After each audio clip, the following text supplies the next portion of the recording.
পশ্চিম দৰং সংগ্ৰামী সতীৰ্থ সন্মিলনৰ উদ্যোগত হেঙালপাৰা নামঘৰ প্ৰাংগণত দিনজোৰা কাৰ্যসূচীৰে শ্বহীদ দিৱস উদযাপন কৰা হয়।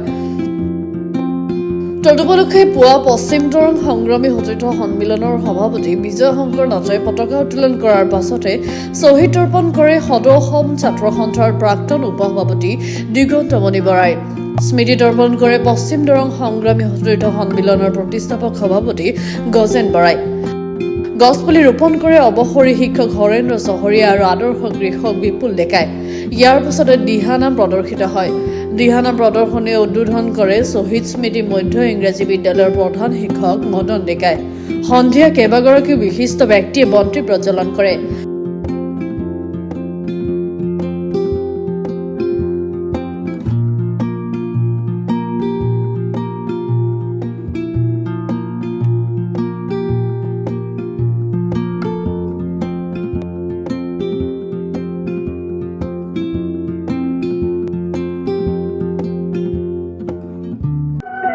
ছাত্ৰ সন্থাৰ মজিয়াত থকাৰ পৰা বিভিন্ন কাম কাজ কৰি আছিলোঁ। ছাত্ৰ সন্থাৰ মজিয়াৰ পৰা বিদায় লোৱাৰ পিছত আমি যিখিনি অসম আন্দোলনত জড়িত হৈ আছিল আৰু প্ৰাক্তন আছুৰ যিখিনি বিষয়ববীয়া আছিলোঁ, এই গোটেইখিনি আমি লগ হোৱাৰ কোনো কাৰণত আমি কোনো জেগা নাই আৰু কোনো আমি লগ নাপাওঁ, কাৰো সা খবৰ নাপাওঁ। আমি চিন্তা এটা কৰিছিলোঁ যে আমি এনেকুৱা মঞ্চ যিখন মঞ্চত আমি আছুৰ পৰা যিখিনি ওলাই আহিছে আমি যাতে একগোট হৈ লগ হ'ব পাৰোঁ, আমি বিভিন্ন সামাজিক হওক বা শৈক্ষিক যিকোনো বিষয়ত আলোচনা এটা কৰিব পাৰোঁ, সেই উদ্দেশ্যে আমি চিন্তা চৰ্চা সঘনাই কৰিছিলোঁ। আমি মোৰ লগত দুনিয়াৰ ছাত্ৰ সন্থাৰ প্ৰাক্তন সভাপতি ফণীজা জাগজংশী আছে, তেওঁ আমি সদায় আলোচনা কৰি আছিলোঁ। এই আলোচনাৰ হেতুত আমি চিন্তা চৰ্চা কৰি 2015 চনত জুনত আমি চিন্তা কৰি এখন সভা পাতিছিলোঁ। এই সভাখনত আমি এখন অভিৱৰ্তনৰ চিন্তা কৰি আমি অভিৱৰ্তনৰ 3 তাৰিখ লৈ আমি কাম কাজ আগবাঢ়ি নিছিলোঁ। এই গোটেই বিষয়টো হয়, আজি 10 ডিচেম্বৰ শ্বহীদ দিৱস। আমি 2013 চনত অবিভক্ত দুনীয়া আঞ্চলিক ছাত্ৰ সন্থা, বৰ্তমানৰ দুনীয়া আঞ্চলিক ছাত্ৰ সন্থা আৰু পশ্চিম দৰং আঞ্চলিক ছাত্ৰ সন্থাৰ প্ৰাক্তন বিষয়ববীয়াসকলৰ এইটো মঞ্চ পশ্চিম দৰং সংগ্ৰামী সতীৰ্থ সন্মিলন।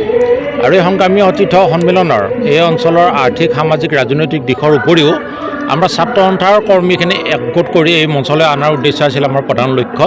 আৰু ইতিমধ্যে 2013 চনৰ পৰা 2024 চনলৈকে আজি প্ৰায় 10 বছৰ আমি একেৰাহে বিভিন্ন অনুষ্ঠান প্ৰতিষ্ঠান ইয়াতে অনুষ্ঠিত কৰি আহিছোঁ।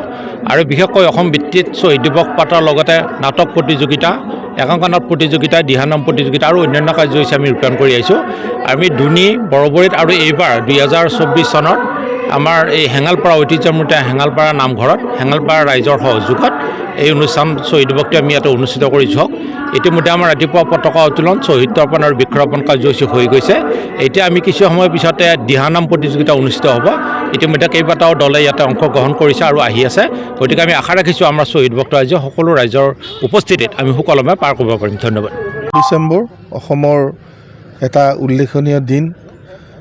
আমাৰ সদৌ অসম ছাত্ৰ সন্থাৰ একান্ত কৰ্মী ভৱানীপুৰ অঞ্চলৰ উজান বৰবৰী আঞ্চলিক ছাত্ৰ সন্থাৰ সভাপতি খৰ্গেশ্বৰ তালুকদাৰৰ মৃত্যু হৈছিল আজি 10 ডিচেম্বৰতে 1979 চনত। আজি এই হিচাপে সমগ্ৰ অসমতে এই শ্বহীদ দিৱসটি পালন কৰা হৈছে। আমি পশ্চিম দৰং সংগ্ৰামী সতীৰ্থৰ ওচৰত এই হেঙালপাৰাত আমি শ্বহীদ দিৱসটি আমি পাতিছোঁ।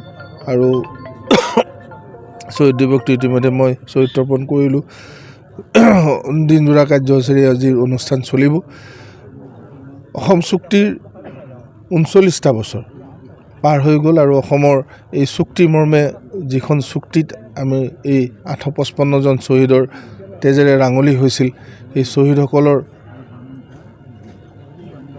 এই ত্যাগৰ বিনিময়ত অসম আন্দোলনৰ পটভূমিত আজি অসমখন আজি বিভিন্ন ক্ষেত্ৰত এই চুক্তিখনৰ বাবে আগবাঢ়ি গৈছে। বিভিন্ন ক্ষেত্ৰত চুক্তিৰ কিছু আসোঁৱাহো আছে, এই আসোঁৱাহ মতে কিছু কাম আগবঢ়া নাই। হয়তো পৰৱৰ্তী দিনত নতুন সদৌ অসম ছাত্ৰ সন্থাৰ যিসকল নেতৃবৃন্দ আছে, সেই নেতৃবৃন্দই সদৌ অসম ছাত্ৰ সন্থাৰ যিখিনি চুক্তিৰ প্ৰতিটো দফা যাতে কাৰ্যকৰী কৰিব পাৰে তাৰে কামনা কৰিছোঁ আমি সংগ্ৰামী সতীৰ্থৰ আজিৰ এই শ্বহীদ দিৱস অনুষ্ঠানে। গতিকে দিনজোৰা কাৰ্যসূচীৰে অনুষ্ঠান চলিব।